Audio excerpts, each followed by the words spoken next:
සංකීර්ණ දෙයක් ලිහිල් බසි. අප මනසෙහි ක්‍රියාකාරීත්වය පරිගණකයකට සමාන කළ හැක. අප මනස තුල දත්ත ගබඩාවක් ඇත.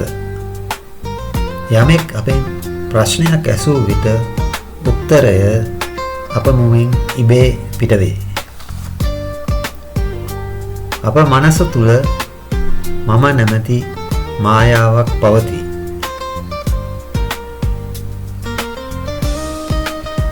මෙම මායාව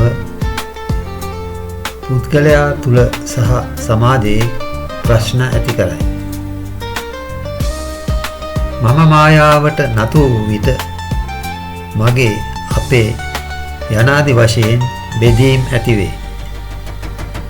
මගේ ජාතිය, මගේ ආගම ආදි වශයෙන් සමාජයේ බෙදීම් ඇතිවේ. මේ බෙදීම් ක්‍රියාවලියේ අවසානය වන්නේ පුද්ගලයන් සහ සමාජ සහ රටවල් අතර සටන් ඇතිවීමයි. මම මායාව සිතුවිල්ලක් ලෙස අවදි වී සිටින සෑම මොහොතකම පැන නගී. එසේ පැන නගින මම සිතුවිල්ල සිත විසින් අල්ලා ගනී. එසේ අල්ලාගත් විට මම සිතුවිල්ල ක්‍රියාත්මක වේ. තරහ, සතුට, දුම්නස, දුක, මධ්‍යස්ථ බව ආදී මනෝභාවයන් ක්‍රියාත්මක වේ.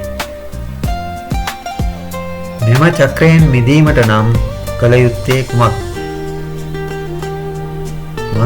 මම සිතුවිල්ල සිතේ පැන නගින විට එය අපට ප්‍රථමයෙන් දැනේ.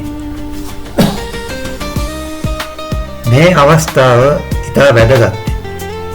ඒ මොහොතේ මම සිතුවිල්ල අනුමත නොකර සිටීමට සිතට හැකියාවක් ඇත. එවිට මම සිතුවිල්ල ක්‍රියාත්මක නොවී සිත නිදහස් වේ. මෙය මොහොතකට හෝ සිතට දැනුණු විට සිතේ පරිණාමයක් ඇති වේ.